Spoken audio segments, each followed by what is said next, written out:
உங்களுக்கு அடையாளப்படுத்த நான் வந்து யாரையும் கண்டுபிடிச்சி உங்களுக்கு நான் தான் வாழ்க்கை கொடுத்தேன், இவங்களை நான் தான் ரெடி பண்ணேன், அந்த மாதிரிலாம் நான் சொல்ல மாட்டேன்.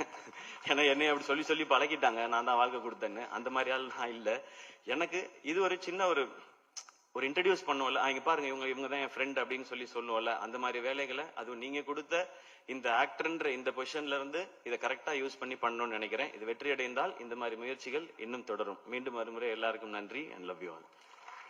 உண்மை என்ன, ஒரு ஸ்கூல் டீச்சரோட அந்த ஸ்கூல் டீச்சர் அம்மாவோட வயிற்றுல பிறந்த ஒருத்தன், இது உண்மை.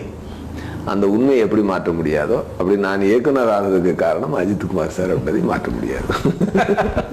அவர் என்னை ஆக்கி உள்ளன்னா அதுக்கப்புறம் நான் இதோட பெரிய இடத்துக்கு போயிருக்கலாம் அப்படின்னு நினைக்கலாம். இல்லை இன்னும் நான் என்கிட்ட ஒரு வேலை இல்லாத கோ டைரக்டரா கூட சுத்தி இருந்திருக்கலாம். எது வேணா நடந்திருக்கலாம். நடந்த உண்மை எது? இதுதான். எஸ்.ஜே. சூர்யா இயக்குனர் ஆனது அஜித்குமார் அவர்களால். அது மாற்ற